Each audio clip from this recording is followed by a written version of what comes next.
All right, now, Hey, mate. Sam came totally unprepared and needs a cigarette lighter. I got one. You got one? Yeah.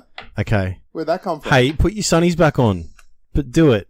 We're inside a dark garage, but it's okay. Bright. Hey, I don't know. If you guys have box lights at home, they're quite bright. Hey, Sam, are you wearing sunnies because your future's so bright?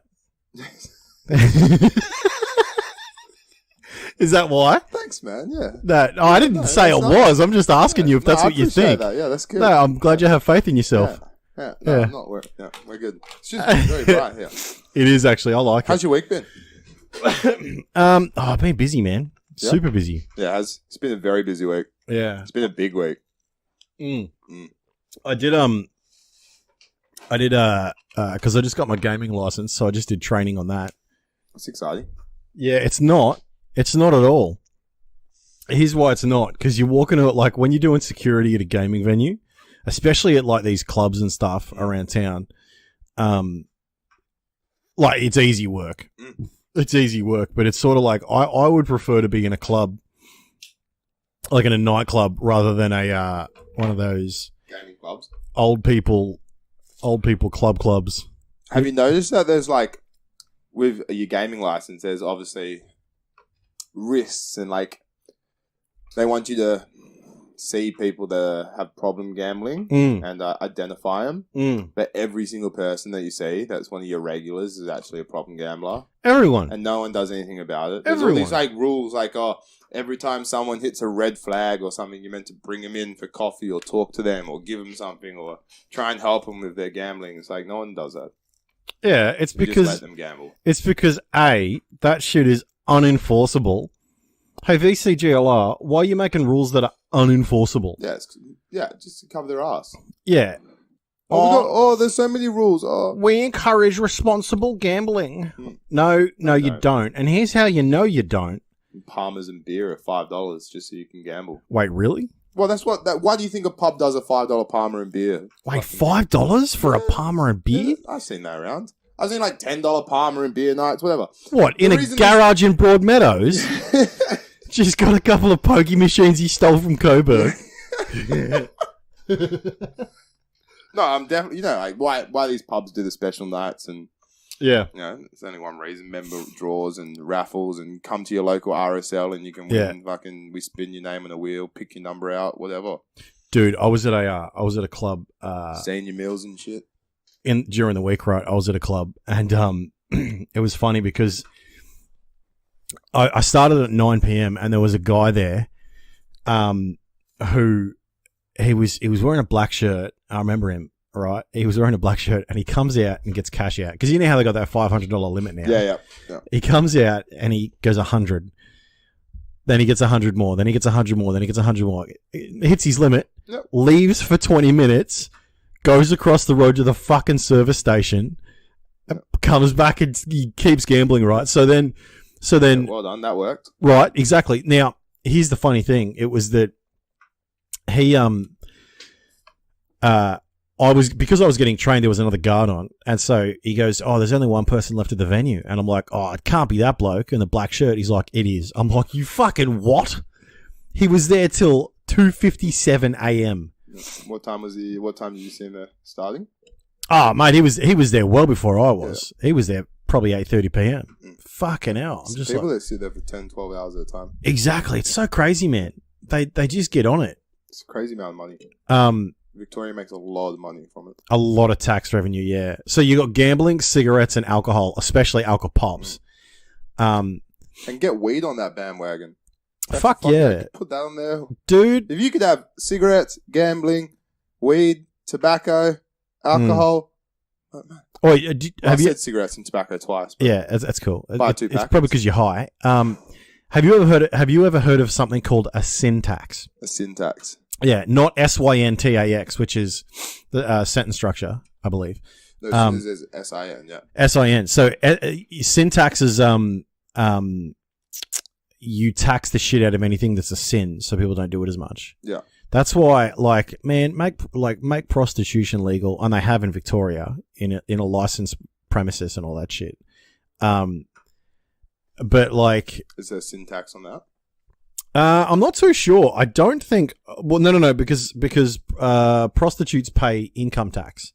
Yeah. So they pay income tax. Sure, they do. Yeah. No, I don't know.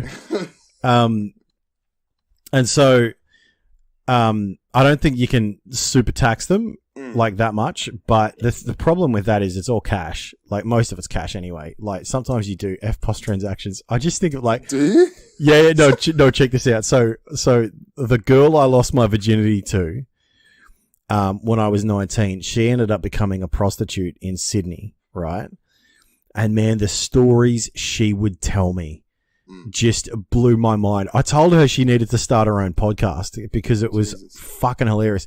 She told me one day, and this is, how old am I now? I'm 31 now. So I must have been 25 when I talked to her again. After years of not talking to her, just because, life happened to me, moved on. And she told me that when she was working in the brothel, what would happen is the guys would come in, they would pull cash out on the FPOS machine, and they would give her the cash because you can't pay the venue. Yeah. You got to pay the girl. And that's at least in New South Wales. I don't know what it's like in Victoria because I don't get prostitutes. Not that it's a bad thing. I think if you want it, fucking do it. I don't care if you got the cash and if you got the cash to splash. I'm trying to rhyme that and not use the word ash. In the context of, yeah, you see that? That look. So, but here's what she said. Right, she goes. Especially the Indians and the Pakistanis, they would come in the room. So they get cash out and they knew the rates. They knew the pay rate, right? They'll try and haggle. Oh, dude. So they go in the room and they were trying to give her half the cash. And she's like, nah, son, you gotta pay up. You gotta pay up. And, she reckons she made $3,000 in one sitting off this guy that just kept getting extending. I reckon it's because you just couldn't bust a nut. It's just trying to bust. But yeah, anyway. Let's move on. This week online. I just want to point out that's a nice subject to start the podcast with, bro. Yeah, welcome. This is called The Actual Fuck, where we talk about the actual fuck. Yeah. And we talk about everything in context. Yeah, everything and anything. Yeah. Speaking of, this week online, lots of things happened. What's your first one? What's your first one? Where do we want to go from here? We can we can go political, we can go world scale. What do I want to... number one, the US Senate has struck down Donald Trump's national emergency call, which means... Now, this is why it's important, right? So we were talking about this the other week when they was getting sued by Texas and shit. Now, here's why that's important. It's because in the US at the moment, due to the last congressional elections in 2018, the House of Representatives is Democrat controlled, right? There's more Democrats than Republicans, but the Senate is still Republican controlled. And yet, the Senate has struck down Trump's national emergency. Now, I think it was the funding. They've struck down the funding. Now, this presents a problem because essentially, according to the Constitution, the Congress is supposed to declare war. Congress is supposed to have the power of the purse, right? So here's what's happened. Trump's going, it's a national emergency. I need cash. Give me the cash. The Senate's going, nah, fuck it. We're not going to give you the cash. But Trump can veto that bill. So Trump can veto their veto of Trump's national emergency. It's just a clusterfuck, man. Yeah, sounds like a clusterfuck. Now, that's number one. Number two is that in an interview, he has said that the Democrats act tough, but that Trump has got the police on his side, the military on his side. The Russians. No. He didn't claim that. Everyone else was claiming that. And the bikers for Trump. So essentially, this is what people think it is, right? People think, and I think justifiably, that he's pretty much threatening a coup. Now, the election's coming up, and here's the problem: you pretty much can't indict a sitting president. You can't send a sitting president to jail, which I like, because in the Roman Republic it was the same thing. So you had two consuls. You had two consuls, and they both had to agree to make a decision for the Republic. If one of them, that's where the word veto came from, because one of them would say we're doing this, and the other one would say no, we're not doing that. And so it's a veto. So they're not doing that now. But you could not indict, and you could not get into trouble legally a sitting consul. As soon as he's finished, though, he's fucked. Yeah. And so that's why a guy like Julius Caesar. See, what would happen is that when you become a consul of Rome, you would make decisions for the empire, or at that time the Republic, and then you would become a proconsul, which was essentially the governor of a new of another region, and you also couldn't indict a proconsul. So what he did was, what Julius Caesar did was he had to stay in office. Yeah. He had to stay in office because otherwise you'd get fucked, and that's what Trump is trying to do. I think, maybe, who knows? The problem is if once he gets out of office, after the Mueller report is exposed, if there's indictable offences in there, he's fucked. And there's not unless he gets out of the country and seeks. I'll tell you what he might do. Seek asylum. He might seek asylum in Russia. Who knows, man? Who knows? It's a strange world.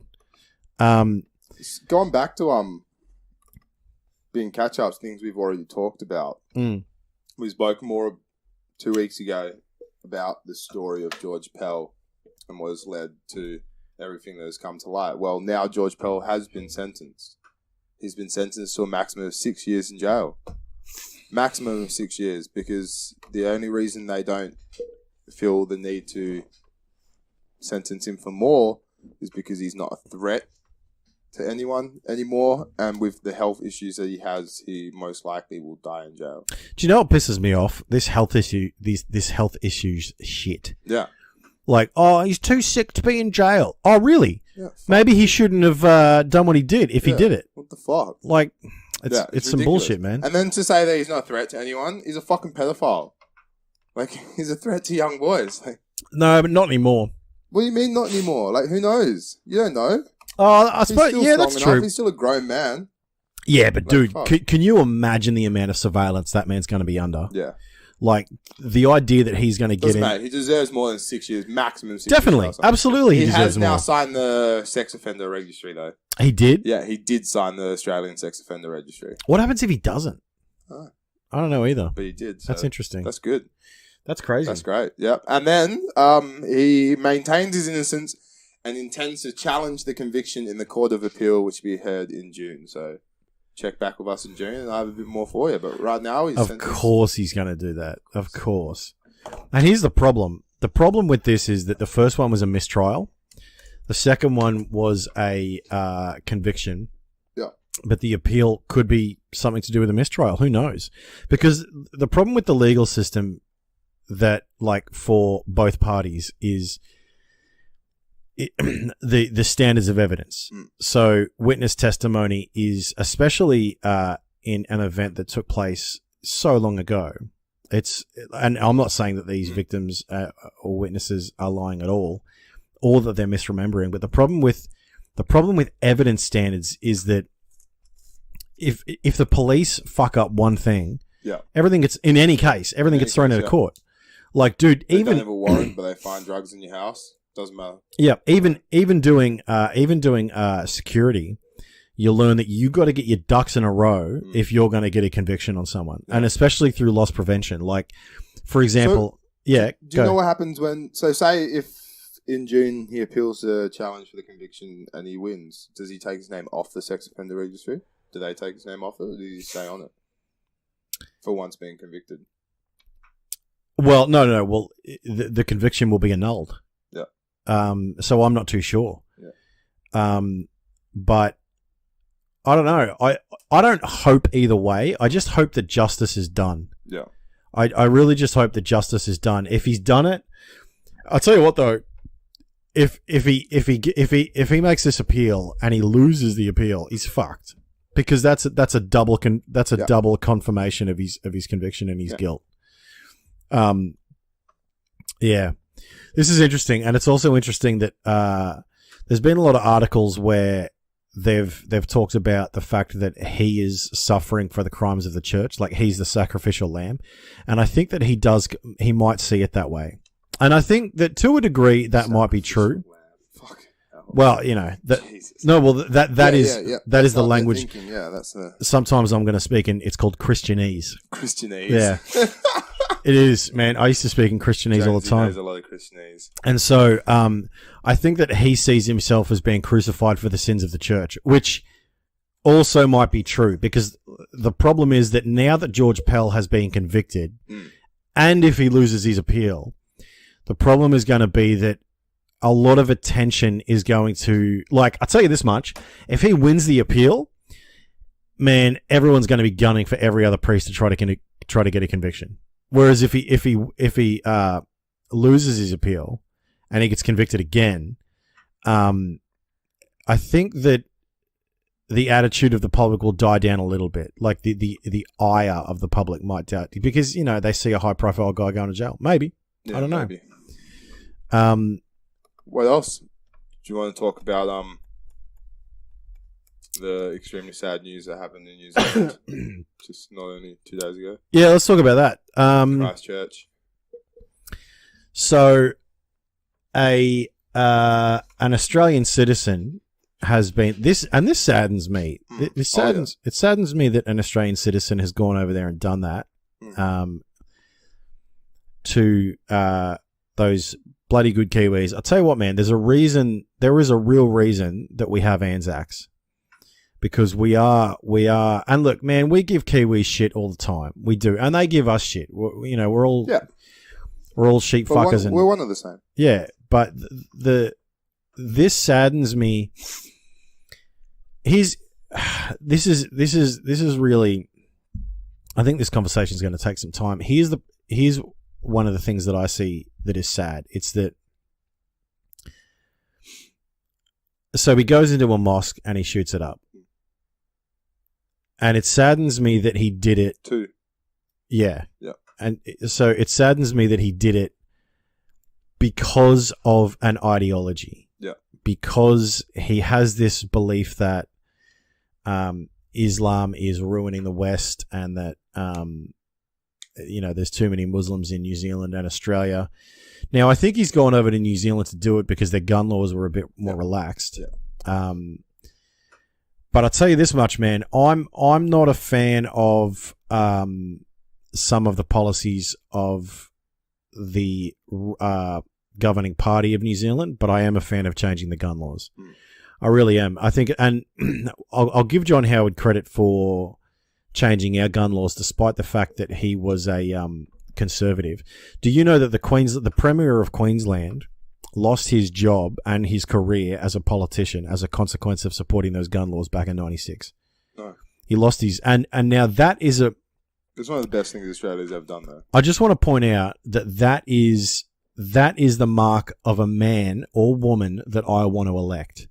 Someone who is going to do what they believe to be right, despite the way the wind is blowing, right? Now, I'll also say this as well, that John Howard, love him or hate him, and some people love him and some people hate him, he was one of the last politicians that didn't just go, like, just put his finger up in the wind to see which way it's blowing and then go with that. Yeah, right? yeah. And that's why Hillary Clinton lost the election, because everyone knew that she was just looking at polls on the screen and going that way.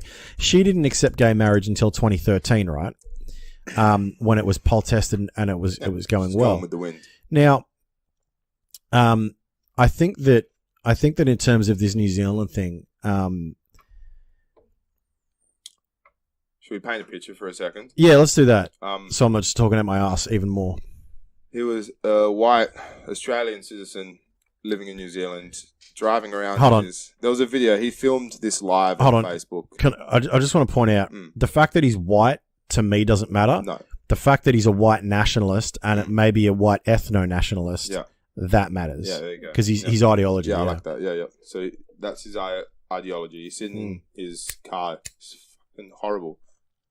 He filmed this live on Facebook, which is one of the worst things as well, because to him it's glory. He's saying, to him, he's doing it for glory. He wants to be known, and he succeeded, and etc. etc. So he's driving around. He's playing old. Just speak up into the mic a little bit. He's doing old time Civil War music while he's driving around, listening. Really? Listening. It's like meme music, really. He absolute nut job. Listening to meme music, old time Civil War music while doing this.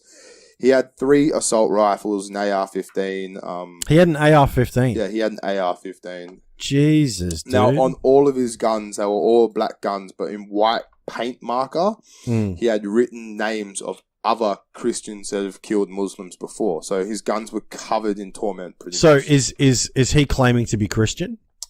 No, he had a neo-Nazi symbol on his jacket. Do you mean a swastika? Yeah. Okay. He had a swastika on his jacket, okay. So he claims a lot of things. But he had written on his gun was all the times that the Western world essentially has attacked the Muslims and won. And so he's written all those battles and names of old war heroes or war crime acts that have killed Muslims or etc. etc.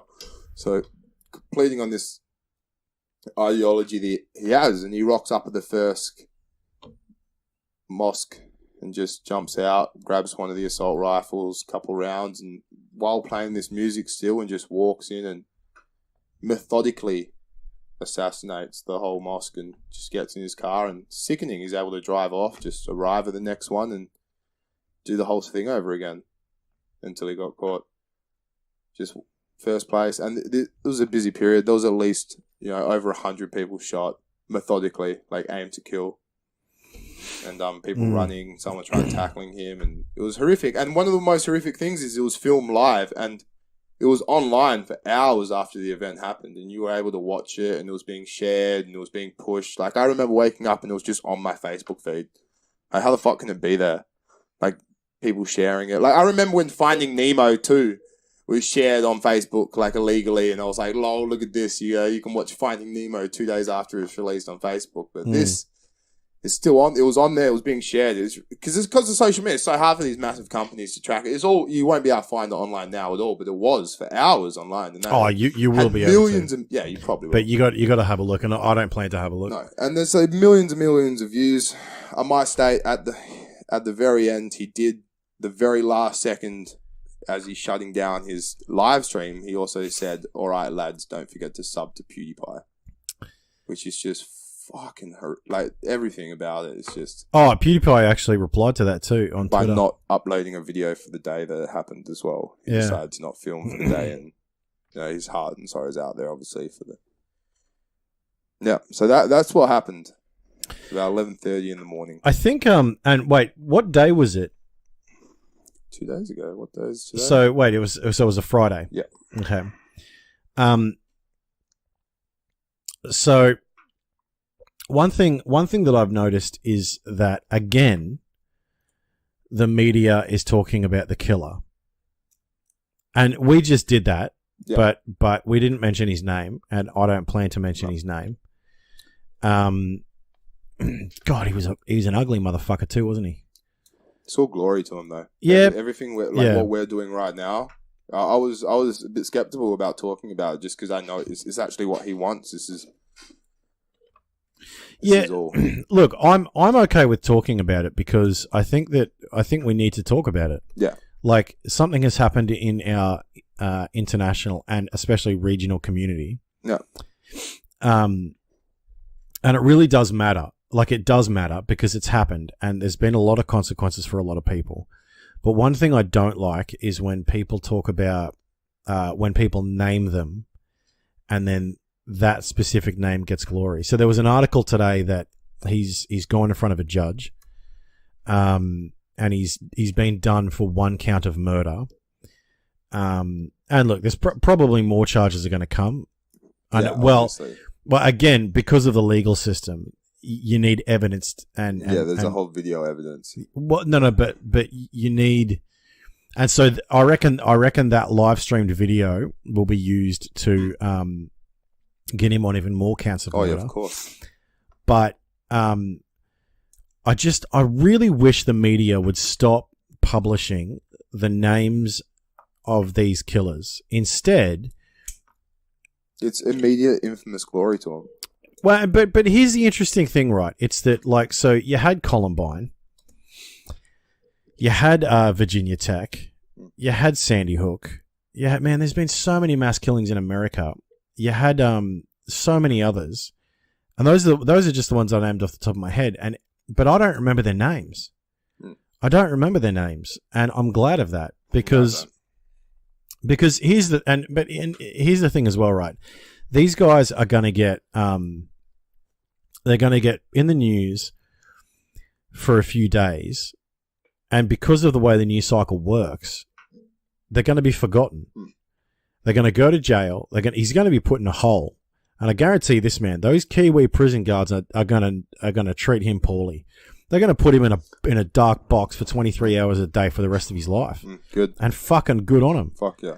Now, this is one of those times where I don't know if I support the death penalty. Because here's the problem, right?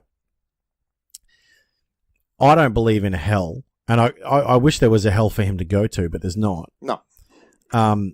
I think that I would rather him suffer in a box alone by himself, and maybe we can study him too. Maybe, because here's the problem. Like, everyone talks about how guns are the issue, and they are right.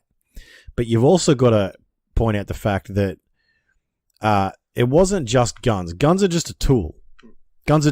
Like, I see guys with guns every day in this country, in this city, like armor guards, cops, private security guys. He definitely would not have been able to do what he did without an AR-15 or the assault rifles that he used. No, absolutely. Now, having said that, there was a guy in China that killed, I think it was 40 people with a knife, right? So someone will find a way. Oh, those Chinese are crazy, though. But I wouldn't fight a Chinese man with a knife.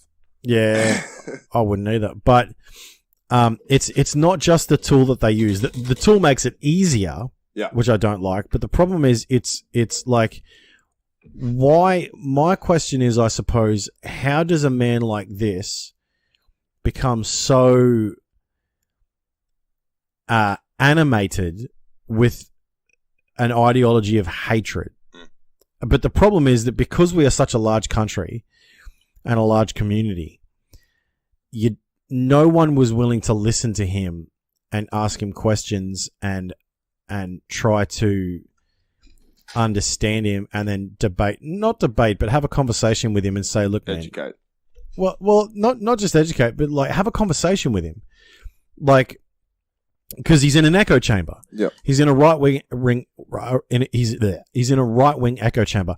Wow. Just on a side note, Steam, the gaming platform. Yeah. Tell me about this. After this happened, Steam had to pull down over 100 profiles that had his photo or odes of recognition to him. That's fucked. That's what I was talking about. Infamous glory. That's what I mean. That's what. But here's another thing on that. Like when women talk about the gaming community being chauvinist or sexist or filled with young white nationalists or men living in their parents' basements. I think a lot of young blokes. Hey, seagull. I think a lot of young blokes that have that share this ideology or say they share it or support something like this, I think that they don't really understand. Like, they're so young and their empathy is so lacking that they don't understand like, imagine if someone went and shot their parents up or shot their church up or shot their school up. Well, what about this? Senator Fraser Anning saying this is legit what he said. The real cause, Senator Fraser Anning, quote, real cause of bloodshed on New Zealand streets today is the immigration programs that allow Muslim fanatics to migrate to New Zealand in the first place. Man, that's fucked. That's exactly what you're just saying. That's like a child's mentality. Imagine. Well, no, hold on. So, all right, here's the problem as well. It's that Fraser Anning is wrong. Yeah. But just because you're wrong doesn't mean that you're not listened to, right? And here's what I mean. So when Adolf Hitler talked about the Jews, so here's one thing Hitler said about the Jews. Hitler said that the Jews were more loyal to international Jewry, Jewry, than they were to the German Republic, right? So essentially what that means is that he's questioning a whole nationalist, a whole ethnicity's loyalty to their country. Now, what Fraser Anning is doing, and not directly, but I don't like it when people accuse Muslims in Australia and New Zealand and America and Britain and Canada and all he's all pretty the rest. much redirecting the fact that it was a stupid ideology from a fucked up man. That's the reason all this bloodshed is caused. Yeah, but just trying to seek refuge and come to live in a different country. But so is 9/11, and here's the problem: you can't blame all Muslims for 9/11. Absolutely and not. you can't blame all white blokes for what this bloke did. No, but of course not. You blame the bloke. Exactly. Yeah. But saying what Fraser Anning did, and here's the problem, right? So he's come out and said this. Scott Morrison had a response. Hold on. So yeah, and you're right. Now, actually, tell me what Scott Morrison's response was. Scott Morrison's response was, "Those views have no place in Australia, let alone the Australian Parliament." Okay, stop. Now, here's the problem. Those views do have a place in Australian commentary, and here's why. Because sunlight is the best disinfectant. And as soon as you say, like Scott Morrison is wont to do, that these views don't have any place. Look, I think these views are absolutely abhorrent. Yeah. But you cannot tell people that what they believe is wrong without having a conversation with them as to why. So when Scott Morrison says those views are unacceptable, he's right. But at the same time... Yeah, I like that. Sunlight is the best disinfectant. Absolutely, because here's the problem. Now, what has the media done? He said this, and now everyone's fucking attacked him and telling him why he's wrong. And yeah, no, but check this out. You're more of a gamer than me, and you didn't know about these guys on Steam. No. And here's the problem. ScoMo doesn't know about these guys on Steam. Yeah. ScoMo doesn't know about the fact that there is a whole underground resistance and movement, and we know that because of what happened in New Zealand. Yeah. There's a whole underground... I know that the last school shooting, there was an extreme amount of Tumblr, like fan arts and that from the girl, like other girls, like falling in love with school shooters and creating... What's that word? Erotic fan fiction and that. Oh, they do it all the time. And like, have you seen this? Have you seen this Ted Bundy business? So Ted Bundy had a shitload of fangirls. That now, because now his documentary's up on Steam. Not Steam, Netflix. And there's a whole bunch of people on Twitter saying that he's the hottest motherfucker around. Dude, he killed like 30 women. It's so crazy. Yeah, and so here's the problem, right? It's that when you tell someone that their views are unacceptable, you are negating the fears that they have. Now, look, there's a whole lot of white people in this country that don't understand the history that they are a part of, in the fact that they were the interloper to the Aboriginals.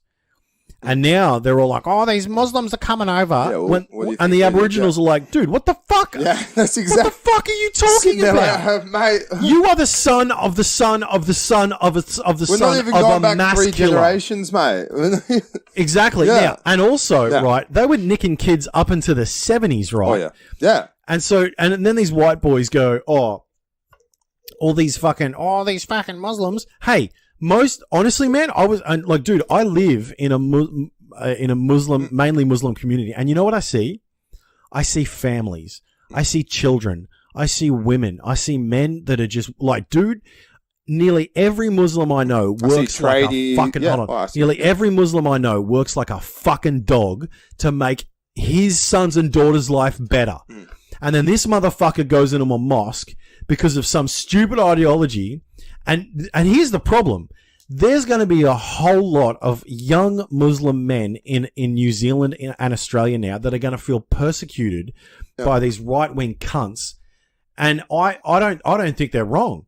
But the problem is that now you've got a heightening of tension here, and we're just going to go to war. What we need to do is have a conversation and ask these white nationalists, why are you afraid of brown people? and just ask them why, because then we can have a conversation. Is it jobs you're worried about? Is it culture that you're worried about? Is it politics? Is it your voting? Is it Sharia law? What is it? Yeah. What is it about these people that you don't like? Instead of just going, no, these views are unacceptable. And by the way, you know that Milo Yiannopoulos has had his visa cancelled as a consequence of making comments about this New Zealand massacre. I don't know what he said, but see, here's what happened, right? So the Minister for Immigration, against the advice of Homeland Security, was willing to approve Milo's visa. Yeah. Which I don't necessarily disagree with before New Zealand, right? But now that he's come out and said, and again, I don't know what he said, but now the immigration minister has said, no, you can't come. Now, I don't necessarily think that's a bad thing, because I don't think you want a guy like Milo using his brand of, oh my God, it's all about me and I'm just so gay and I suck a black man's cock. I don't think you need that in such a sensitive time, when all you're going to do is flare up every bloody person in the country, either way, whether they're white or they're brown or they're atheist or Christian or Muslim, doesn't matter. But here's the problem again. You fuel the underground nature of this ideology. It's a lose-lose situation, man. This whole thing is crazy. Yeah, it is. It's fucking crazy. And then a young teen goes and eggs Fraser in an interview. Fraser handing an interview. Yeah. Fraser handing slaps and then throws hands again. It's like fucking one slap, okay. Gets ready, fucking goes for a hook. Then all these bodyguards just jump on, like two of them. No. I don't one think gets a headlock or whatever. No, it was his supporters. Yeah, one gets a headlock, one gets a leg bar. Yeah. Now, here's the thing, right? Here's the thing. Yeah, you and I had a conversation before the podcast. It's fucking stupid. That bloke's a kid. Look at me. I'm 100 fucking kilos and 6'3". A 17-year-old egged me and I threw a fucking hook. I could kill that kid, mate. It's fucking stupid. Still, if I wanted to choke out fucking 17-year-old, that's like taking fucking candy from a baby. It's absolutely ridiculous, and they need to show more composure as humans and as adults to not lash out on a fucking kid. It's like, to me, it was fucking barbaric. To me, it was a very primitive way of thinking, and it was a primitive way of acting, especially from a senator of a country. I agree, but I just want to play devil's advocate.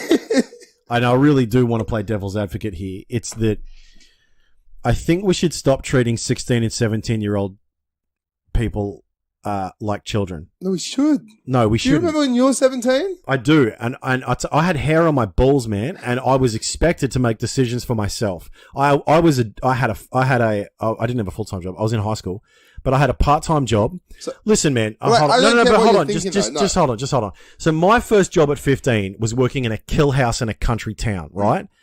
You want to throw me into a kill house where we slaughter animals and there's blood all over the floor. I've got to pull the feathers from dead carcasses and then salt the skins of these ostriches, right? Now, I was 15 years old. Put it this way, 100 years ago, you had young men who were 14, 15, 16, and 17 signing up to go to Gallipoli. Yeah, we also had a lot of things wrong 100 years ago. Absolutely. Right now. Absolutely. So I'm going to go with a scientific way here, Anthony.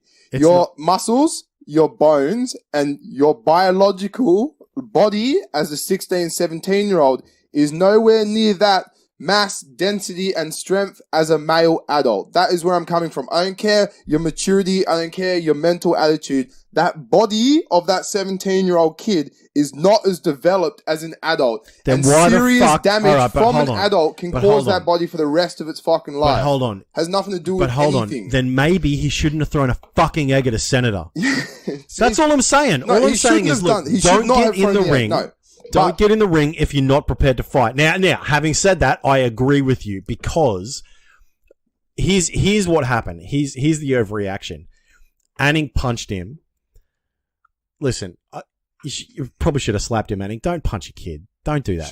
Don't slap a kid either. Okay, yeah. Actually, I agree with that. I'm going to retract my previous statement. Ash is freaking out right now because she's like, we're going to get kicked off YouTube. Again, your body as a... Well, somebody... All right, but hold on. All right, here's a question then. What if he was 18? What if he was 18? Does it change anything? Yeah. What does it change? It changes. So by the time... So 1 year... Well, I would say... Yeah, about 18, 19 is when your body's properly developed. Like we've learned that's why there's an alcohol Not limit. at all. Yeah. No. Dude. Me at 16, I was 72 kilos. Me at 20, I was 95. Oh, There's a big fucking difference. Yeah, but now you're changing the goalposts. Yeah, right? okay, yeah, 20 so, to 16. No, yeah. so here's what I'm saying. Okay, Anning, you shouldn't have punched this kid. And frankly, if that happened to me, I'd just be like, dude, what are you doing? First.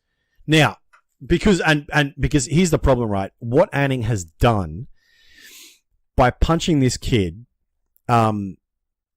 he has elevated this into a newsworthy situation. If this kid, do you remember who was it that I think didn't Tony Abbott get egged or onioned or something? Like something. I know he ate an onion, but that was different. There's lots of shit that's happened. Do you remember that kid that hugged John Howard while holding a screwdriver? No. Did you remember that? And his security didn't do anything, and then the Chaser News Network was holding a chainsaw. Like the guy from the Chaser was holding a chainsaw trying to get John Howard to hug him on his morning run. Oh, I used to love the Chaser. But anyway, check this out. So good. just on this issue, here's where Anning fucked up. Number one, you have degraded yourself to the level of a child in retaliating to him, even though what he did was wrong and what he did was immature. Right, and this kid's a fuckwit. As well as the supporters, the full-grown men. Yeah, now, and also you've got full-grown men putting this kid in a chokehold. Yeah, which is extremely dangerous. It is. Sort of. Oh, fuck yeah. If you do it wrong. Yeah, exactly. Now, and most of them are probably not trained on how to do it, exactly. Right? Now, here's the other thing that I just think, Anning, you fucked up because you made it worse. If you had just had an egg in your pocket or something and thrown it back at the kid, maybe 1 for 1. But then, be like Christ, turn the other cheek. But he's not going to do that. But having said Unless that, your name's Eddie Bravo and that kid's Alex Jones, or Joe Rogan. Don't worry about the Now, having said that, I just think this kid, no one needs to encourage this kid. Did you tell me that he's got a GoFundMe? Yeah, he's raised hundreds of thousands of dollars. People What's calling that him for? a hero he's a hero because he egged Fanning for what Fanning said. So he egged Fanning for Fanning's quote, "Real cause of bloodshed on New Zealand streets today is the immigration programs that allow Muslim fanatics to migrate into New Zealand in the first place." Yeah. So kid's angry at that, eggs him. Then because he gets punched, harassed, choked, everyone's like, "Oh, let's give this kid some money." Big GoFundMe, he's making money. I'll tell you what, this is hundreds of thousands of dollars. This is probably going to get Fraser Anning re-elected. Re-elected. There's actually right now a petition on Facebook to get him to retire completely from the Australian Parliament that has over 1 million votes. And at one moment, if 20% of, if you get up to 3 million votes, if you've got 15-20% of the Australian public telling you to retire, he will. No, he won't. Yeah, he will. No, he won't. Yeah, he will. Well, not only that, but they'll force him to. If you have 15-20% of the Australian public telling you to retire, you'll be forced to retire. Wait, are you sure that is illegal? Because here's what I'm saying, right? It's it's from change.org, so it's actually illegal. Yeah, as well. change.org can fuck off because they don't matter. Because Fraser Anning doesn't give a fuck about change.org. It's not that, but he gives a fuck about what 15-20%. Not him. No, he doesn't. The politics will. No, but here's the problem. He's an independent, and so here's my issue with this is that a social requirement which he's not going to adhere to, or is it a legal requirement which he will have to adhere to? Because both parties, I think rightfully so, have said they will censure him. I don't know specifically what censoring him means. I'm just going to Google this right now. I think we should get some beers on soon as well. Yeah, definitely. I'm just going to have a look at what does censure mean, because I feel like hold on, ready? Yeah. Check this out. Express severe disapproval of someone or something, especially in a formal statement. Oh, well, that fucking helps. Oh, we're going to formally tell you, Fraser, that we don't fucking like what you did. Yeah. And you know what Fraser's going to do? Flip him the bird. And I reckon he's a prick, and I reckon what he did was wrong. Oh, yeah. But at the same time, but here's the problem, man. It's that you had in America, put it this way, right? In America, do you remember that guy that was, accused of being a sex predator at shopping malls? and he was running for Senate in Alabama, right? No. I can't remember his name, but he was running for Senate in Alabama, and he nearly got elected. You've got some of the dirtiest dogs in politics that are getting re-elected, right? And so, like, people like Pauline Hanson, Mark Latham, all these people, you know, they haven't. Maybe they've done some shit that's as bad. I don't know, but oh, by the way, dude, this week online, hold on. Did you hear about Mark Latham saying that we need to do DNA testing for Aboriginals in order to get benefits? Right? Because at this point, you need, correct me if I'm wrong, if you know I'm wrong, Ash, you need 1/4 Aboriginal, which means you need to have at least one full-blood Aboriginal parent to be able to claim benefits. Does that sound correct to you? Yeah. What is it? Do you know? See, here's what's annoying. Sure, I'm pretty sure if it's in your bloodline at all. No, it's not. There is like a degree to it. But Yeah. It's a lot lower than that. Yeah, here's the problem, right? And this is the problem, and I'm going to get in shit for this, and I don't fucking care. Because I just think that we need to have honest discussion. Here's the problem with a welfare state and with treating people differently, right? So, on every legal form in Australia, there is a question, are you Aboriginal or Torres Strait Islander? The answers are yes, no, or both. Or, I do not wish to identify, right? Now, I'm torn because... So now if I tick that box for like my taxation, I wouldn't. I'm not Aboriginal or Torres Strait. Yeah. I would have to provide DNA testing. Is that what you're saying? No. So, hold on. So, the problem with this is that now you have a protected class in Australia. But at the same time, I don't disagree with that necessarily because we are so close to the historical genocide, massacre, enslavement, indentured servitude, and all the rest of the Aboriginal people, right? So the problem is, how do you incorporate Aboriginals into wider society without creating a protected class? Because people will take advantage of that protected class. Now, I don't think it's a very big issue that people are doing that. I think most people are just getting on with their lives. The problem is that there are a lot of people that are going to find a way to get cash just for doing nothing, right? And those people are the ones that it's like, you remember the 2016 election when Trump said that there's a lot of voter fraud? Yeah. There was like fuck all voter fraud, but he used it as a tool, and that's what Mark Latham is doing now. He's using the fact that there are some people that wrought the system. Yeah, well, for every law that's made, there has to be a reason why. Oh, exactly. Yeah. Now, here's the problem. It's that was it you that was telling me that it's impossible? So I might have read somewhere that it's essentially impossible to get correct DNA testing for Aboriginals and their descendants. It probably is due to like the stolen generation and all that shit that happened, you know. It probably is not impossible, but very hard to prove through DNA testing that you are Indigenous. Yeah, so Ash just said it's probably very hard to prove that you are through DNA testing. Who funds the DNA testing? Oh, well, it'll be the government. Oh, well, no. Is it just like that? What's that? Although, Ancestry.com where you just spit No. in the... 23andMe, but 23andMe where you just spit in the fucking... But no, but all right. First of all, I have a couple of problems with what Latham has said for these reasons. Right? It's that number one, I don't want to have to give my DNA to a corporation so that I can get funding from the government because I'm at a disadvantage because I'm Aboriginal. Right? I think that's shit. Yeah. Yeah. So Our producer wants to say something. to claim that you are Indigenous, you do need proof.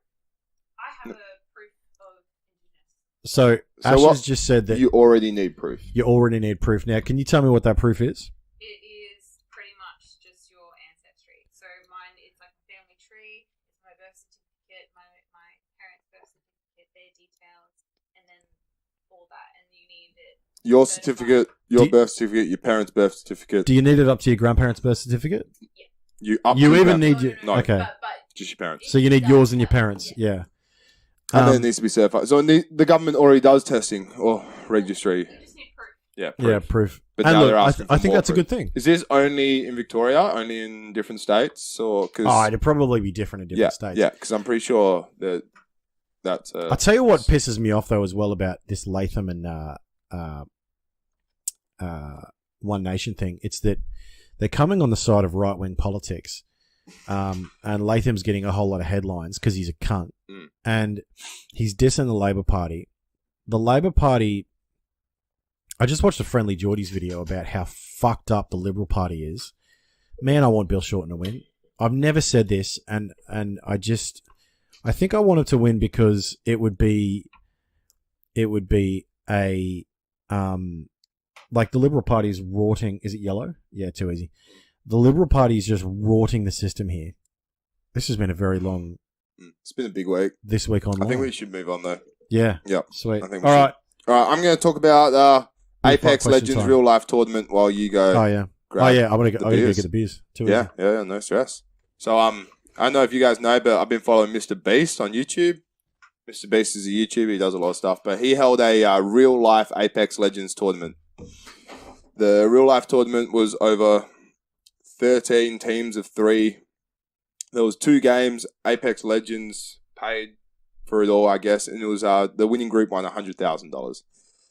They just jumped. It was like an airsoft rifling game. There was like 250 weapons placed around the arena. These 13 teams of 3 YouTubers all jumped in and just played there. So it was really cool. It was actually a big event. It happened on Mr. Beast. Keemstar was the referee and the commentator at the same time. The winning groups were the winning group of the first game. I don't know if you want me to spoil it. If you don't, skip forward 60 seconds. So the 2 games were played, 100,000 each. The winning groups, number 1 was Odd Ones Out. Anthony Padilla and Jaden Animation. They won the first game. The second game was won by Preston Plays, Unspeakable, and Typical Gamer. Good news. We got some beers? Fuck yeah, man. Fuck yeah. Oh, I'm fucking thirsty. It's a bit warm today, but it's not like it's not as hot as the other fucking podcast. I'm looking at my fan with my Bunnings fan. Fucking remote to it. $55, and it's got a temperature on it. Oh, these are cold. Yep. So what's the temperature? 29 degrees. 29 degrees. 29 degrees Celsius. Yep. Well, it's not fucking Fahrenheit, you jackass. Alright. Moving on. Beer fight. All right. What? Ted still doesn't come in a fucking can. I love it, man. I fucking hate your cans. Carlton Dry versus Ted's Extra Dry. Beer in a can. Beer in a can can fuck off. This is 2 classic and other Australian beers. We'll bring it on. We've had, VB versus Carlton Draft. We've had Melbourne Bitter versus Carlton Draft. We've had Melbourne Bitter versus 4X. We had Melbourne Bitter versus Ted's. Now it's Carlton Dry versus Ted's. Ted's at the moment is the best beer we've drunk on this podcast. Yeah, by the way, I think it's going to change today. I was thinking... Fucking hate that top. Look at that Carlton Draft fucking... Yeah, it's great. They're getting rid of that. They're actually getting rid of that. They're going back to twist tops. Don't do it dry. No, hey, they're definitely going back to twist tops. I had an idea too. It's that we should do like 2 beers this week, like a beer off. So like 2 beers this week, and then instead of I don't know. I know. We'll figure it out. Yeah, I think for this season, we're just going to end up with one beer at the end. That's fair call. Ted's first. Yeah, okay. Crack the winner. Think it. I got to get to work later today. That's a good beer. Again. Yeah. Good flavour. Crisp. Yeah. For those of you on iTunes, the reason for the silence is because we're smashing beers. We're drinking Ted's. And you wish you were here doing the same. I always look forward to question time and beer fight. Beer fight, question fight, whatever you want to call it. Hell. Fucking love it. You and your questions. All right. What's your first one? We'll start with Would You Rather again. This is a classic. I was going to bring it up the last week, but I didn't. So, would you rather have sex with a goat and no one knows? Or would you rather not have sex with a goat, but everyone thinks you did? This is actually a good question. Everyone? Like, everyone you meet, they're like, oh, you're the goat fucker. But you didn't actually fuck the goat. Or you fuck a goat and just no one ever hears about it, no one knows. I think I'd fuck the goat. You think you... I think I'd fuck the goat. It's good. It shows, Yeah. Yeah, it tells me that you care more about what people think than...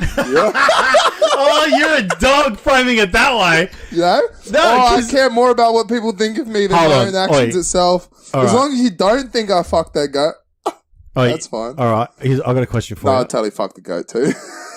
I've got a question for you, Starry. Have you ever fucked a goat? No.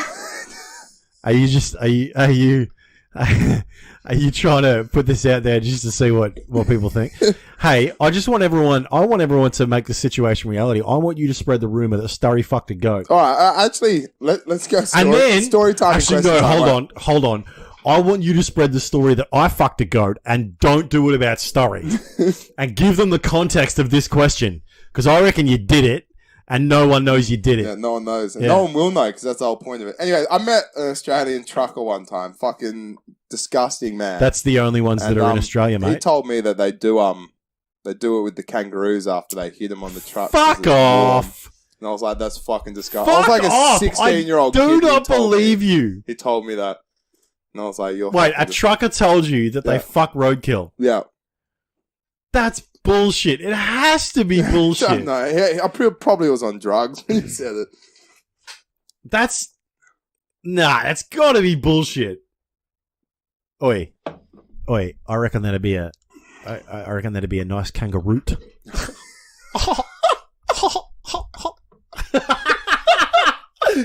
I reckon afterwards he'd be kangarooted. All right, what's the question? Look at that. She's like, you got a question for me? I hate you. Okay. Hit me like that 17-year-old kid. Don't you call me Fraser, you bastard. Now, I did have one that I thought of, but I couldn't write it down. I was in the shower. Shower thoughts. Oi, check this out. Do you have... have you ever lived with housemates? Yeah. What is your biggest pet peeve in housemates?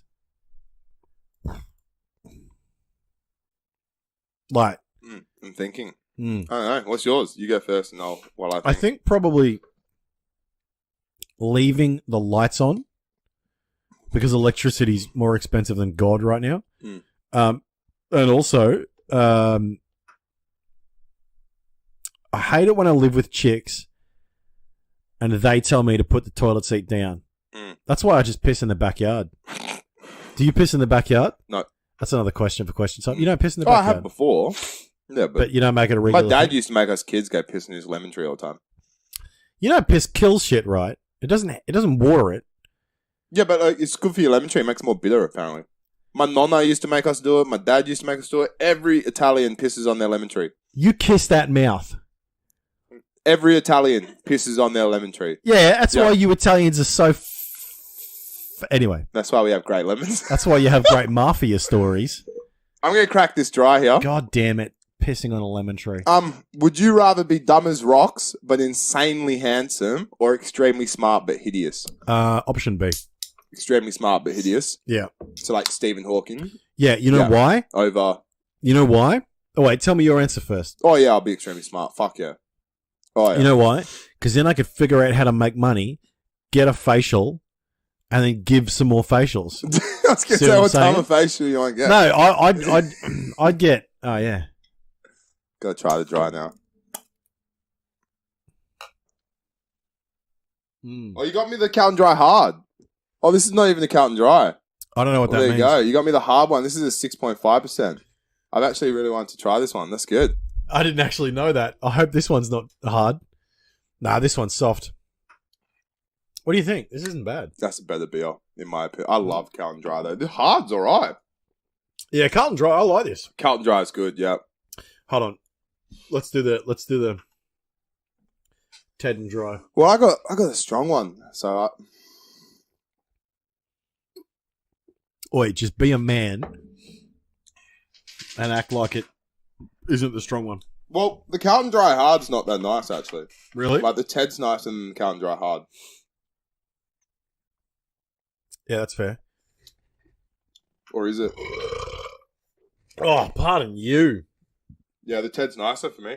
But I think I would prefer the Carlton Dry over Ted's. Like, it's not far off. Oi, do you have any water left in that glass? Yeah, I do, yeah. Okay. I was going to pour some beer in there for you. Because this is just the normal one. Oh, yeah. Nah, whatever. So, check this out. Here's a question for you. Actually, I've got a question for you, Ash. Do you put makeup on every day?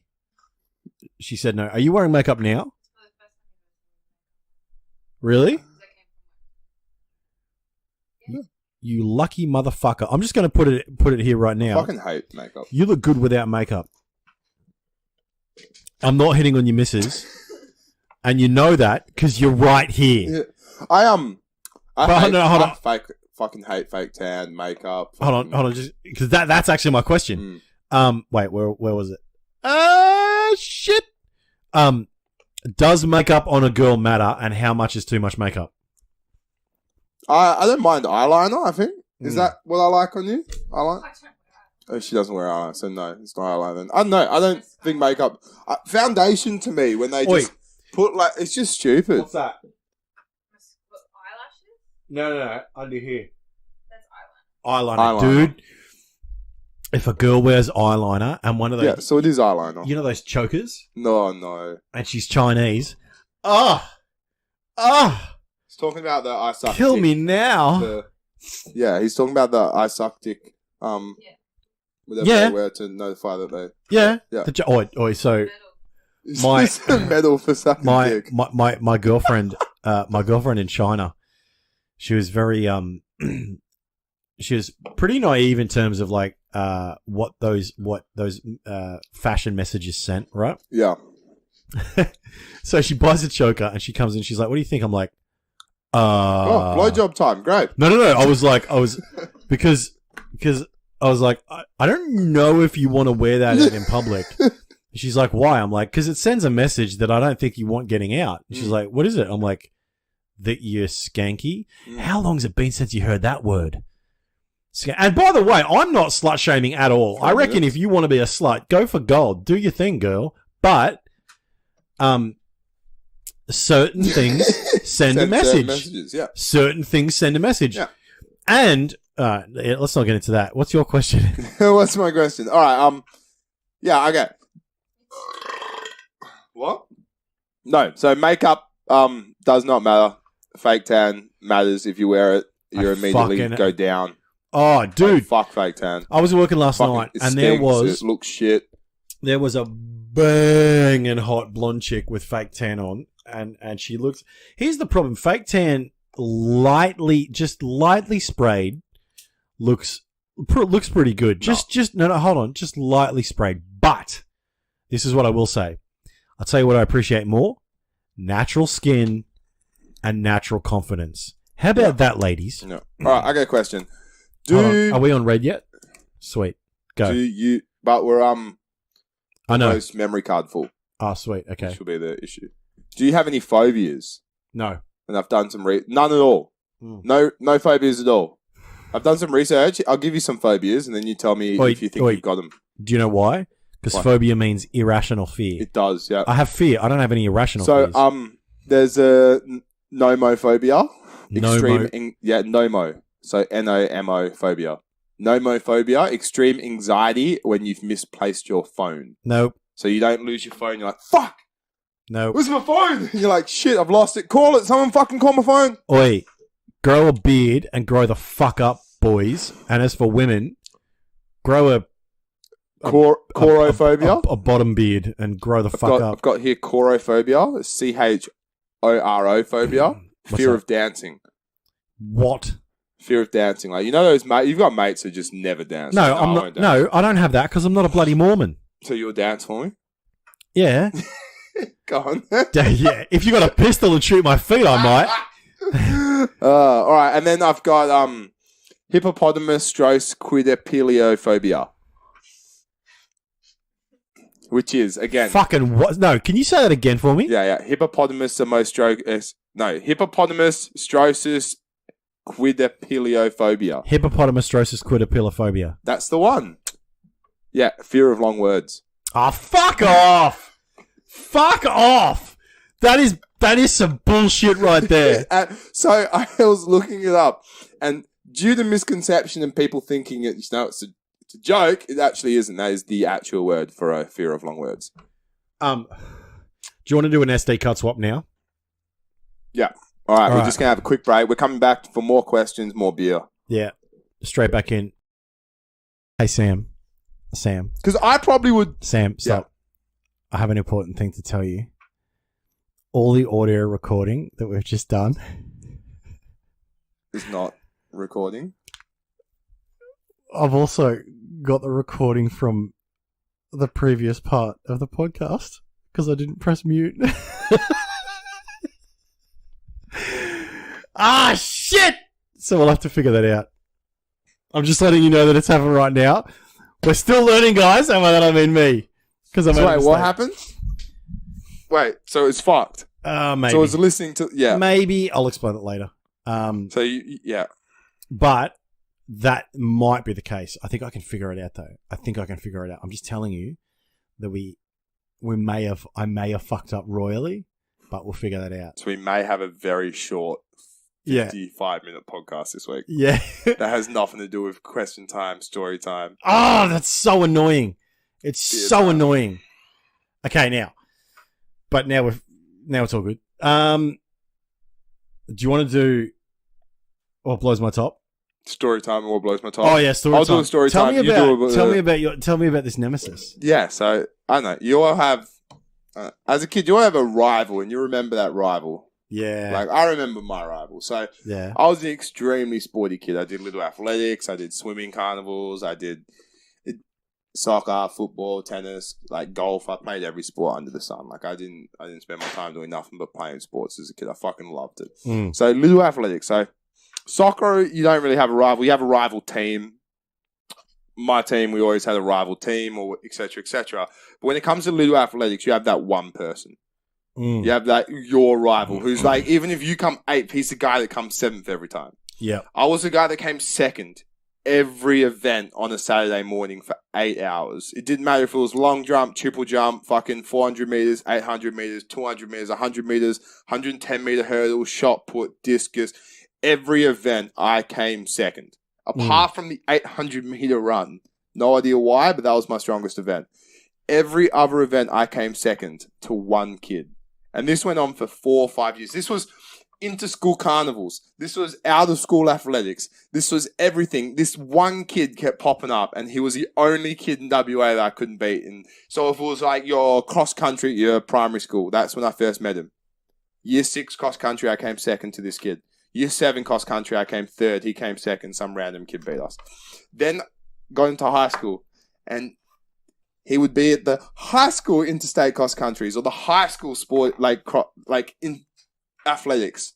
Then I decided, fuck this, I'm joining in athletics outside of school. He wasn't part of my athletics outside of school, but every Saturday morning you would go and you would do athletics and he would be there. Because he does athletics outside of school. And this one kid, not to name him, but he'll know who he is. You know who you are, motherfucker. You know, well, he might. He's fucked now. He's on drugs and he's just like completely fucked. Isn't that interesting when you get old? People do that. Yeah. Yeah, he's completely fucked now. But he just beat me in everything, in absolutely everything. 100 meters, 200 meters, and this is going from primary school cross countries to high school interstate athletics to literally little athletics that you do as a kid on the Saturday mornings. And he was real short to me. I'm 6'2". I was 6'2" at 13. He was good 5'10" the whole time, but he was fucking quick. And I'm talking like he was athletic as fuck.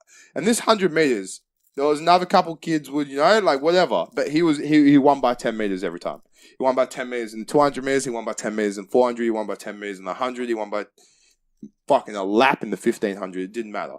He was fucking insane, and he haunts me. I have a tub, one of those plastic tubs at home. Yeah. And it's full of second place medals. Just because of this kid. Just because of this fucking All kid. silver, baby. Full of silver medals. Like silver fucking interstate, whatever. Silver this, silver. The only sport I ever beat him in was swimming. Really? Could not beat him apart. Like, I maybe have won an 800-meter race now and then. I was really good at that. But the only sport I could ever confidently get in and beat this kid. And, like, mind you, I never knew this kid. I never spoke to him, barely. But I saw him 200-300 times growing up. Like, it was every event. Do you reckon he remembered you? Oh, yeah, he would know who I am. 100%. Yeah. Well, I know drugs do a hell of a fucking lot. So. Cocaine's a hell of a drug. So I'm just logging my cigarette because I'm trying to quit smoking. God, it's so bad when I smoke on the podcast, like a fucking chimney. Did you ever get your revenge? No, no, that's why it haunts. Yeah, that's why yeah, it yeah, sticks yeah. with you, you know what I mean? Yeah, I always came second. It is what it is. Yeah, always came second. The award ceremonies always staying second unless it was a swimming carnival. Fucking hell. And I was happy enough to take the first place for that. Yeah, but I didn't even enjoy swimming. Well, I love swimming, but I didn't do much swimming. I did little athletics for 4 years. I trained. I tried my best to beat this kid. The 400 was where I wanted to win. I wanted to win the 400 meter. Never did. Always came second.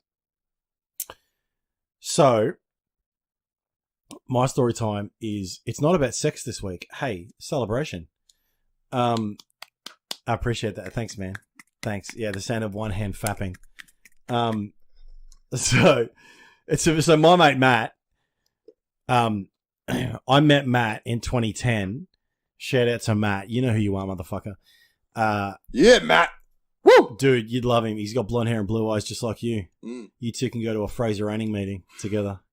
You dirty dog. So, I'll throw in there get Fraser, but if he throws hands at me, yeah, it'll be a different story. Yeah. So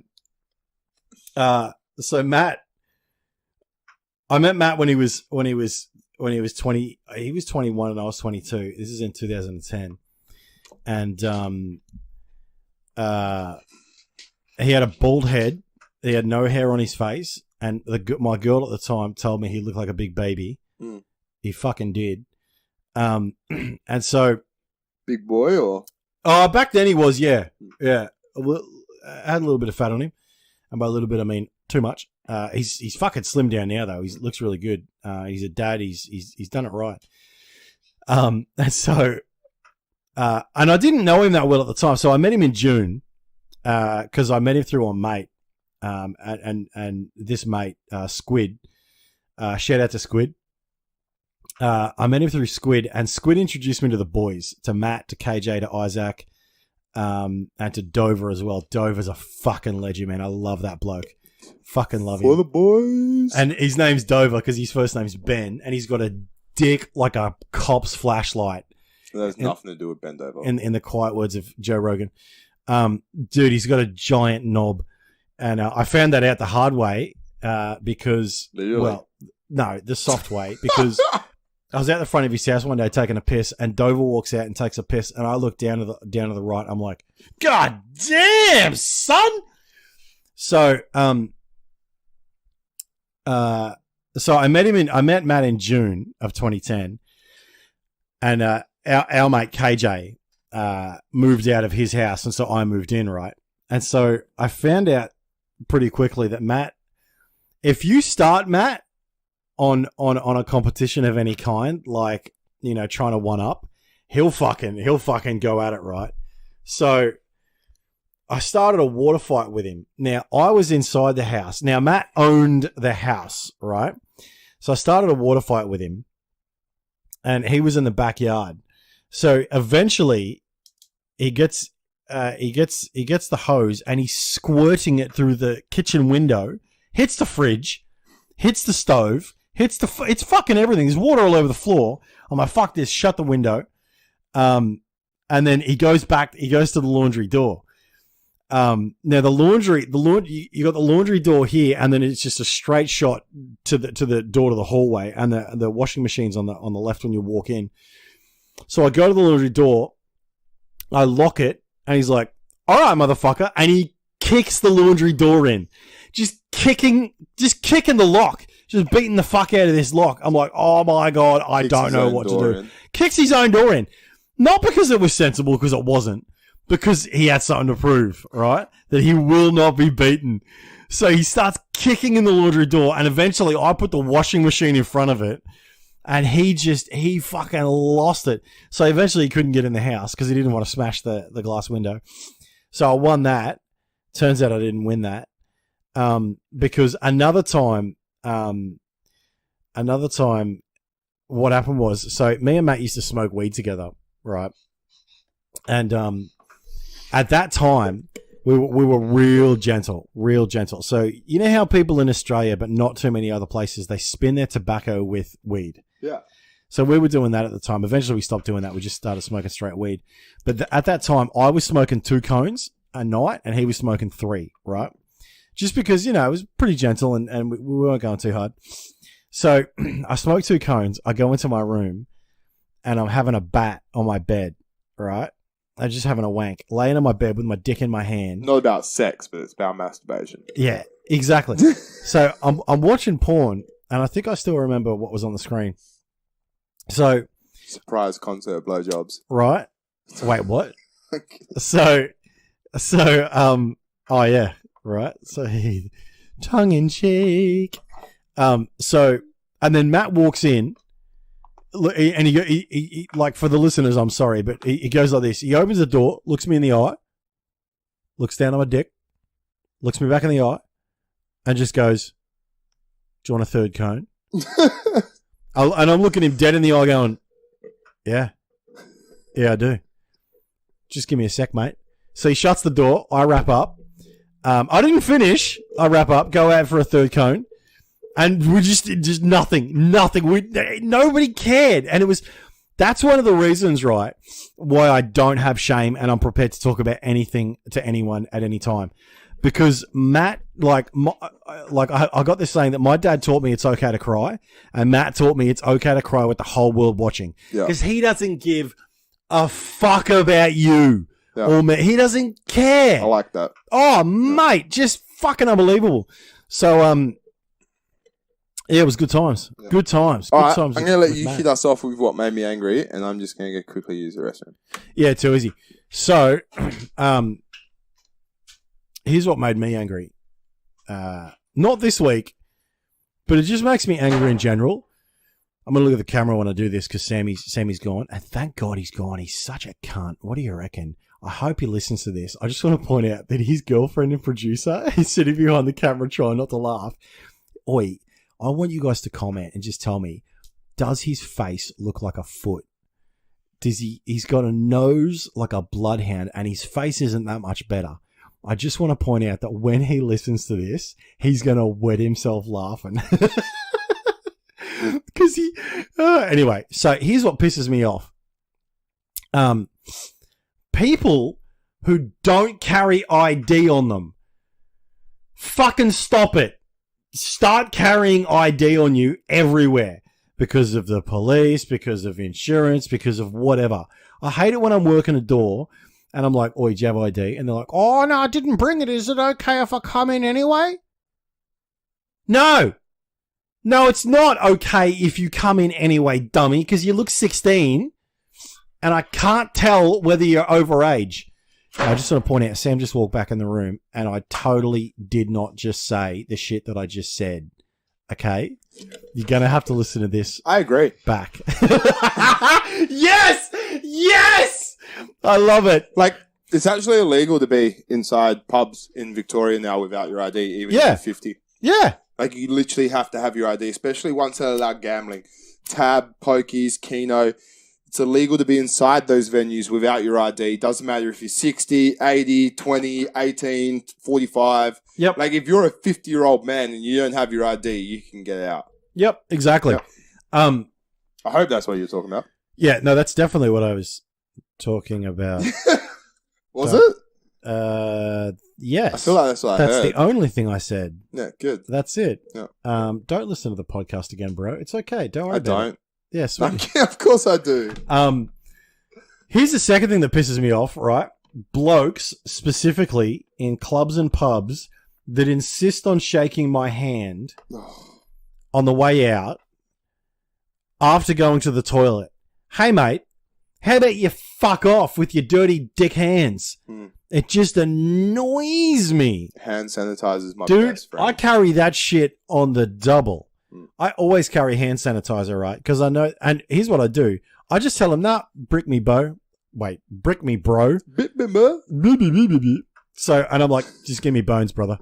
Because I don't want to shake your hand after you've been touching some skanky hoe's ass, trying to pick up, and you're going home like, oh, it's fucking, oh, I'm having a good fucking night, brother. It's fucking good. No, it's not. I'm at work. I want to go home, and you could take your dick hands and fuck off. I know you were drunk and you went to the toilet and didn't wash your hands, you filthy fuck. Oh, mate, they never do. They never do. Hold on. Is there anything on that theme? Oh, yeah. Here's also what blows my top. Italians named Samuel that have blonde hair and blue eyes. Those cunts piss me off. Go back to the country. Oh, wait. You're in the country you were born in. Yeah, I was. Yeah, no, that's fair. Yeah. Here's another thing that blows my top. White people in Australia that say, fuck off, we're full. Yeah. You privileged, ignorant assholes. Here's the deal. In the year 1787, 200 years before I was born, the only people in Australia were black. Now, I'm not talking about just black, Sam Dog. I'm talking about the blackest black that black has ever blacked, okay? You know why, Sam? Because the Australian sun is unforgiving. I've never seen or heard of an Aboriginal that has skin cancer. Do you know why? Because all of them fucking died before the first fleet came over. And then, 200 years later, fuck off, we're full, mate. We don't want you brown cunts coming in. Oh, wait, listen, cunt. They are much more suited to be here. And that's why camels grow really well here in Australia. Right. And they're just trying to make a better life for themselves. That's all they're doing. And ironically, as we have just seen, it's the white blokes in this country that are trying to kill cunts. 80% of camels in the Middle East are imported from Australia. Is that right? Yeah. We have the abundance of camels. Camels in Australia, especially Western Australia, have the same rights as a cockroach. If they're on your property, kill. Wait, can you say that again? Camels in WA have the same right as a cockroach.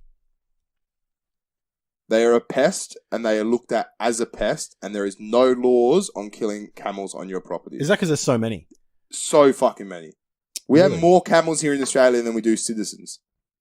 No. Yes. Yep. More than 20 million camels? Yep. I highly doubt that. Yep. Where'd you get that from? I don't know. Let's have a Google. How many camels are in Australia? Bloody oath. Yeah, camels aren't native. Like, they were brought here. But Wait, just... why are you going incognito on your web browser? You're looking at some shit you shouldn't be. Because she just fucking tells me to. Ah. She said, everything I search on the podcast... Okay, there's not that many. There's about 2 million feral camels in Australia. So 2 million? That's a shitload still. One for every 9 humans. Jesus. Australia has the largest population of feral camels and the only herd of dormitory one-hump camels existing in wild behaviour in the world. Oh, you mean dromedary? In Australia, there are more kangaroos than people. We have 10 times more kangaroos than people, but we have 10 times more camels and koalas. There's 200 million kangaroos. Apparently. And then we have 10 times more camels and koalas, and there were over 10 million koalas before the British settlers arrived in Australia. Yeah, now there's a shitload of everything. 45,000. Lots of kangaroos, lots of camels. I had something to say, but I can't remember now. And we have both species, 2 hump, 1 hump. I think a one-hump camel's called a dromedary. I used to have a mate that goes, "Oh, you dromedary!" And we're actually the only place in the world where dromedaries are wild and feral. You've also got a very high population of feral bogans in Australia. They inhabit the places like Lavington. I love this. In 1990, the country that had the most camels was Somalia, but now it is Australia. There you go. That's very, very strange. Yeah. You got sound advice for me this week, Anthony? I think I do. Hold on. Let me have a look at this piece of paper. Because I think we're ready. Yeah, I think we're ready to go. We're ready to close up. Hope you enjoyed listening. Big this week online this week. Hope you sat through it. There was a lot to discuss. Some weeks there might not be. Some weeks there are. Yeah, I must admit that. Like, and some of our segments are going to change just because that's the nature of the podcast. I'm just having a look now to see if I've got the sound advice up on here. Where is it? Hold on. It might be in a different folder. Where's me fucking folders? Fucking docs. Oh, it's going to be down at the bottom. I got some sound advice for you. Yeah, tell me. If you ever want to talk about something, have it ready. Yeah, that's fair. That's fair. I'm joking. Yeah. No. But you're right. Organisation is good. Yeah. Sound advice. Be organised, not like Jonesy. I think the sound advice I want to talk about this week, because I've also done, like previously I did a few podcasts on this, is trust. Here's what I would say, right? When people talk about so my dad always said something. He always goes, trust God, love people. Now, I don't believe in God, so I trust myself and I love people, but I don't trust people. And I think people need to understand that trust is something that, here's an example. We trust different people in different ways, right? Absolutely. So I have one mate who I trust in a fight, right? Like if we're in a pub and someone starts something, I just go, "Oi, dude, we got a problem." And his fists are like hammers, man. This is Matt.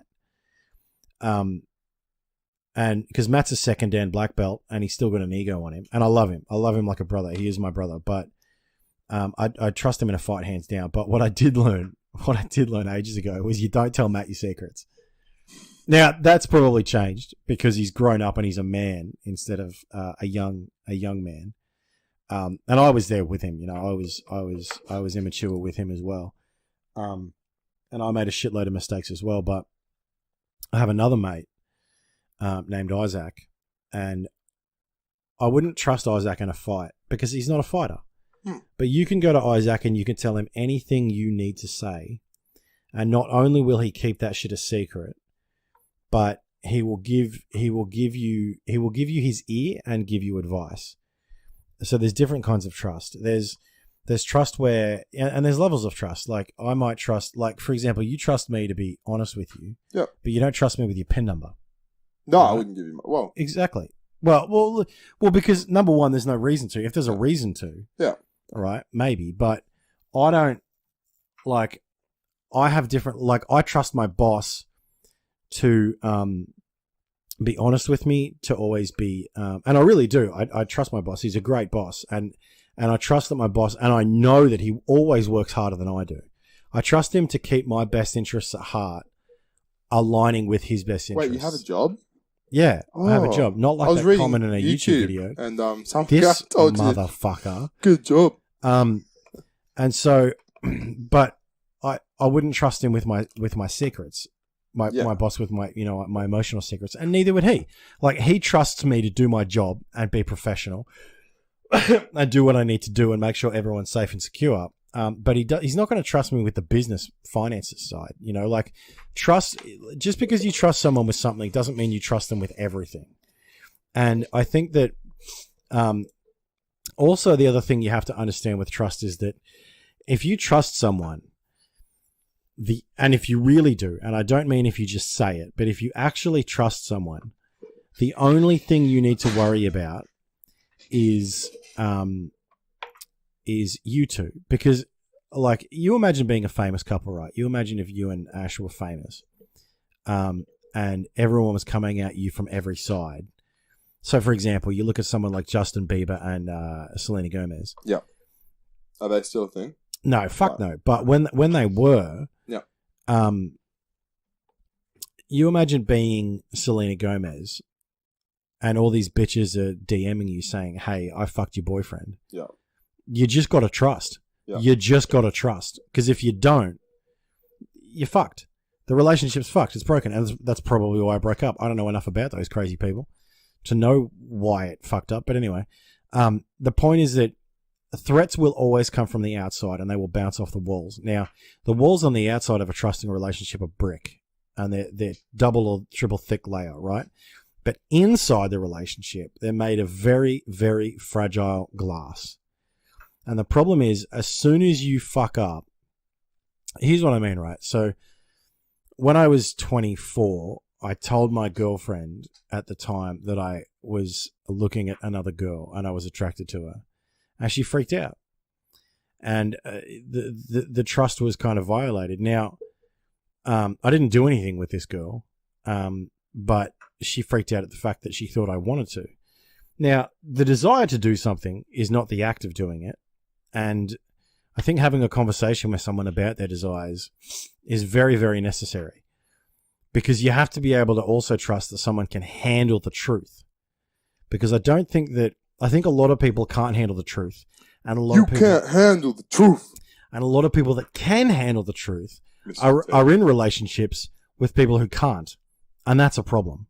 And so, like, one thing that I need in a relationship is I need someone that can sit there and hear anything, absolutely anything.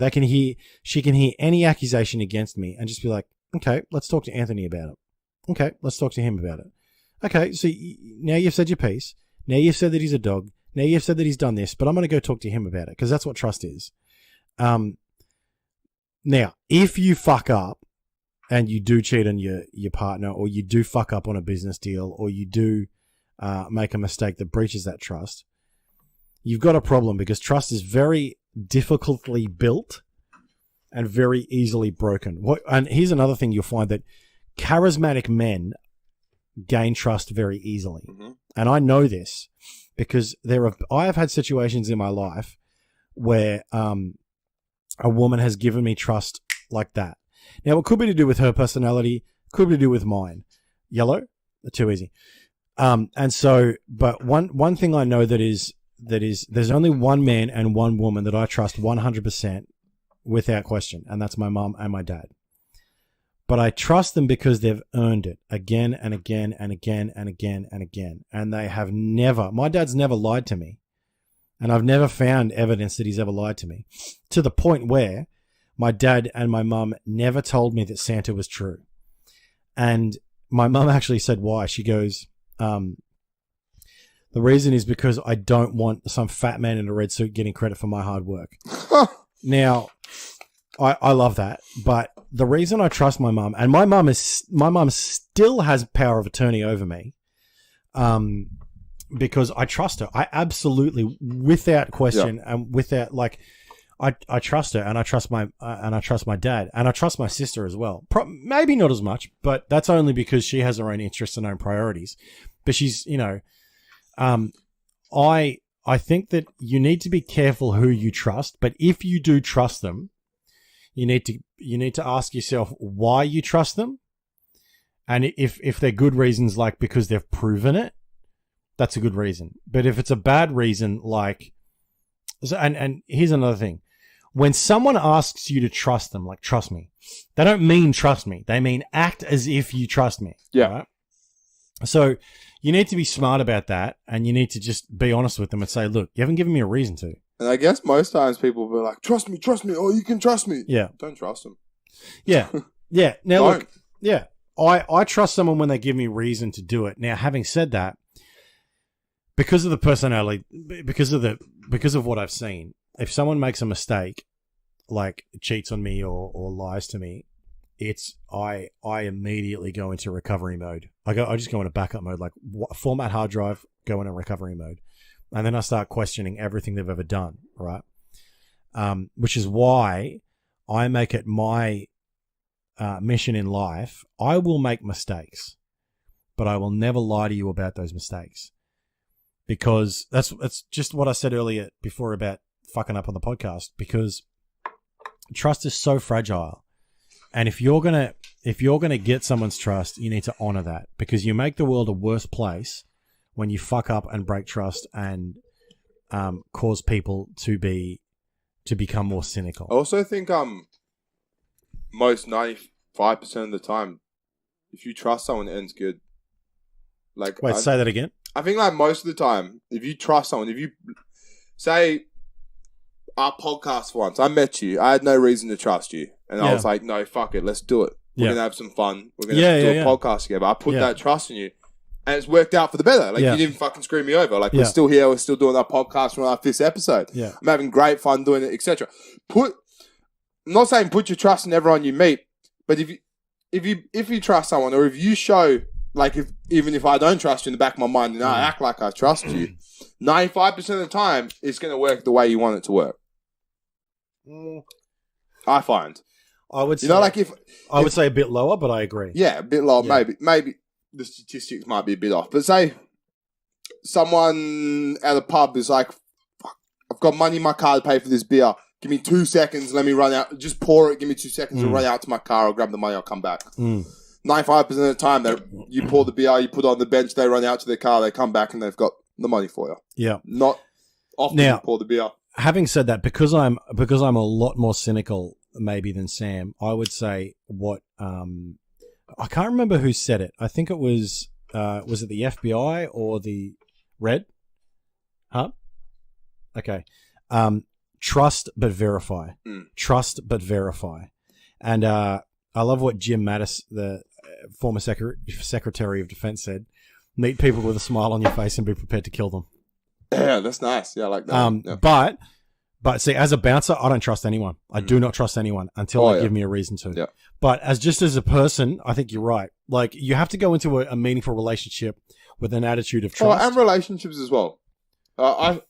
Trust is something that people struggle with, depending on who they are, no matter what. But if you can really put it out there, most of the time it ends well for you. So that's the sound of ice. We've had a pretty big podcast. If you've listened to the whole thing, that's really shout long out to this you, week. man. Yeah, shout out to you if Thanks, you've guys. And also like, subscribe, comment, iTunes, YouTube, and other podcast and also tell platforms. Anthony what type of job he should get. Yeah, and also apparently he needs a good job. Just tell Sam, just reconfirm what I said earlier about Sam's face looking like a foot. I'm worried about getting a haircut just so my nose doesn't. I want you to do it. Definitely. I want to get bald. All right, that's it, guys. Thank you very much for listening. Very much. We will see you or the camera soon. See you next week. Bye-bye. Like our videos! Subscribe our videos! Also, press the notification bell. Thanks for watching, guys. Videos are here. And here. And here. Is it here? Are they here? Is it in his mouth? Yeah, somewhere.